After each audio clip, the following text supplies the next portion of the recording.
Welcome again guys to Algem Civil Engineering. For today's video, pag-uusapan natin kung kailan ba dapat naglalagay ng hook sa ating reinforcement bar ng ating column footing or kung okay na straight bar lang. Pero bago dyan guys, kung hindi ka pa nakapag-subscribe sa channel na ito, ay pwede nyo i-click ang subscribe button at piliin nyo po yung all para ma-notify po kayo sa lahat ng engineering videos na aking i-upload. Alright, so umpisahan na natin.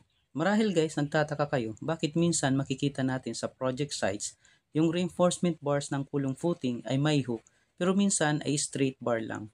Ang tanong, kailan naglalagay ng hook sa rebars ng ating column footing? Ayon sa aking research guys, hook is not required at the end of the horizontal bar as long as the straight bar can develop full strength where full strength is required, usually at the face of the column. That is, if the distance from the face of the column to the end of the rebar is less than the required development length, then hook is required. On the other hand, if the distance from the face of the column to the end of the rebar is greater than the required development length, then hook is not required. So anong ibig sabihin nito? Kailangan natin guys ma-compare yung distance mula sa face ng column hanggang sa dulo ng rebar versus doon sa desired development length ng ating column footing.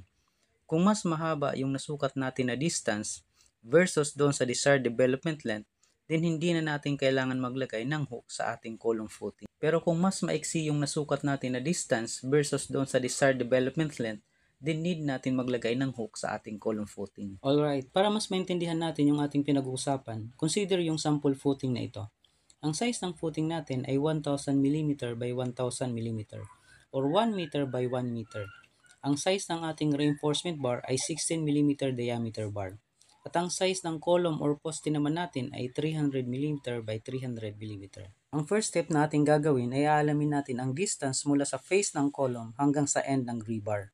Para makuha natin ang value ng D is equal to 1000 minus ibawas natin yung concrete cover sa magkabilang side ng column footing.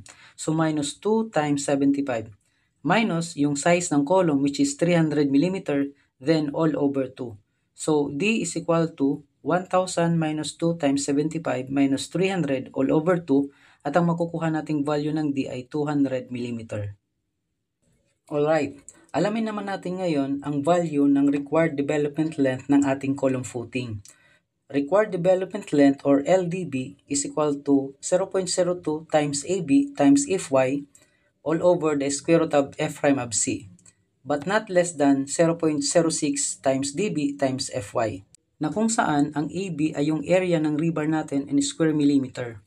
Ang FY, ito yung bar grade or yield strength ng ating steel bar which is equal to 275 megapascal for grade 40 steel. Ang F prime of C naman, ito yung compressive strength ng ating concrete at yung gagamitin natin ay 20.7 megapascal or 3000 PSI. Ang DB, ito naman yung bar diameter or yung diameter ng steel bar na gamit natin.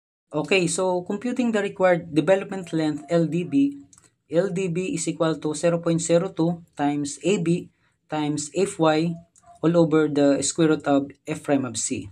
Pero bago natin masolve ito, alamin muna natin yung value ng AB or yung area ng rebar. So AB, which is equal to area ng rebar, is equal to pi d squared over 4. So, it is equal to 3.14 times 16 squared, which is yung 16, ito yung diameter ng rebar natin, all over 4. At ang makukuha nating sagot ay 201.06 square millimeter. Going back sa ating formula, LDB is equal to 0.02 times 201.06 times 275 all over the square root of 20.7. At ang makukuha nating value ng LDB is equal to 243.06 mm.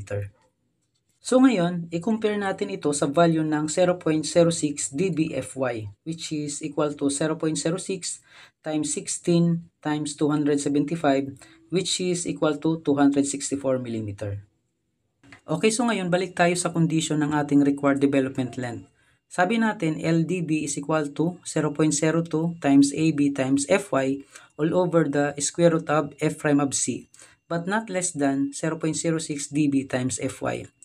Since yung nakuha nating sagot sa 0.02 AB times Fy all over the square root of F prime of C ay mas mababa kaysa sa value ng 0.06 dB Fy, so ang gagamitin natin na value ay yung 0.06 dBFY as required development length, which is equal to 264 mm. Ngayon ay meron na tayong value ng D, which is equal to 200 mm.